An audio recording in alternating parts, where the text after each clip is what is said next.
This is a sports catastrophe production. Hey there, Heather, ho there. It's Jeff Cutter Diamond welcoming you to another sports catastrophe on this date. And on this day, July the 13th, 2001, Beijing got the Summer Olympics. It's a gigantic moment for China, the biggest country by population at that time, as India has taken over that spot, but China has got an Olympics. Of course, China was always the regime that everyone avoided and all that. So East Asia would have their third Olympics. Well, Summer Olympics, technically. It's the 64 Olympics in Tokyo and then 88 Olympics in Seoul, South Korea were in East Asia too. And this was the second Olympic Games in a communist state because China is still communism. The first being the Soviet Union.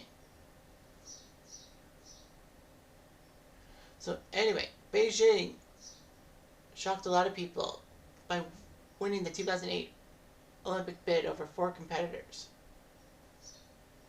China would promote heavily in new facilities and transport systems, with a lot of things going on and all that.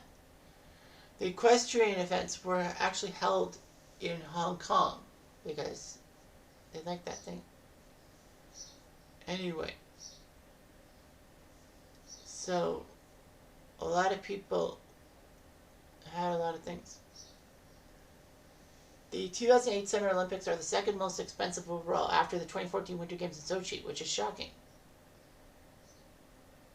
That, not even the 2022 Games were that expensive.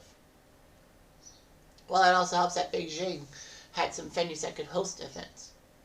87 countries would win at least a medal, making a record.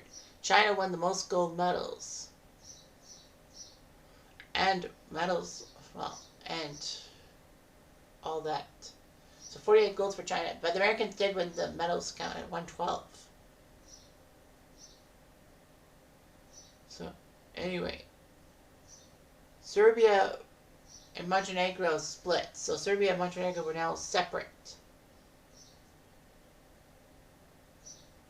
countries and all that. Nepal made it in. The Marshall Islands and Tuvalu did it. Mongolia and Panama won their first ever gold medal. With Afghanistan, Mauritius, Serbia, Sudan, Tajikistan, and Togo finally winning an Olympic medal. North Korea actually symbolically marched with South Korea as one team in the opening ceremonies of the last 3 Olympics. Actually decided to go separately. So anyway, it was up to 5 countries to 5 cities, 5 countries to do stuff like that. Beijing was,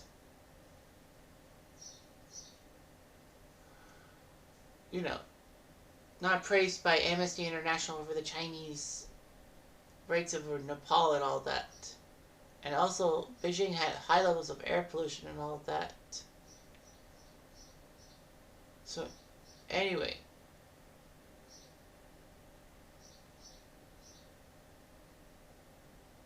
It was like huge and all that. Beijing actually had tried desperately many times to get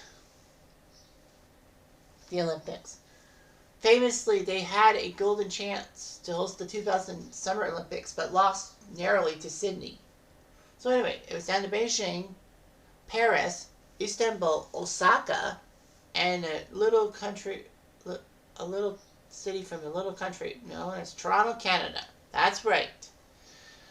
It's a little bit biased why I picked this moment for today, July the 13th, but that's when Toronto had a chance to win the Olympics. Anyway, so during the first round of voting, Beijing had 44 votes. Toronto was second with 20. Istanbul had 17. Paris had 15. Osaka had 6.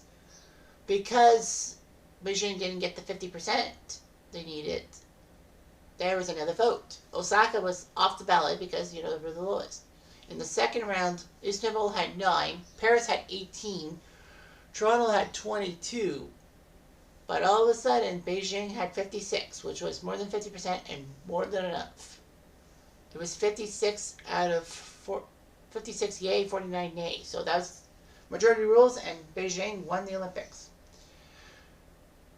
And Canadians would facepalm as Toronto again failed to get the Olympic bid. This was the 5th time that Toronto had a chance to host the Olympics but were ruined. 1960 they tried, but Rome got it. 64 Tokyo stole it from them. 1976 Montreal stole it from them as the Canadian representative. And 96 they were close. I think they were second. No, they were third. I think it was Atlanta, then Athens, then Toronto. But yeah, Toronto could have hosted the Olympics. It would have been great for Canadian infrastructure. I mean, the last Canadian Summer Olympics was 1976. I thought, okay, 2008, not bad. 7 years, we can do it. It would be huge for the Olympics. But of course, that did not work out so well. A lot of people criticized the Chinese voting.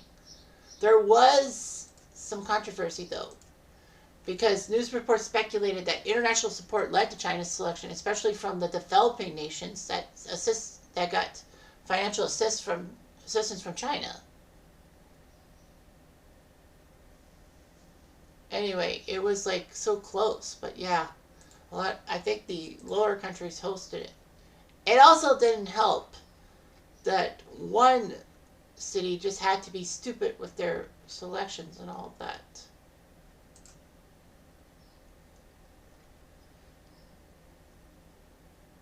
All that. Anyway, Toronto and Beijing were close. Unfortunately, by June 2001, a month before the votes came in, Mel Lastman, the mayor of Toronto, made a derogatory remark about Kenya. And a lot of people figured that African delegates were not going to vote for Toronto because of that comment. All that. And a lot of people said those comments may have influenced the decision of the IOC officials. Well, the African officials who had a lot of votes and all that. It was just terrible how Mel Lastman just basically stuck his foot in his mouth. And guess what came out? A loss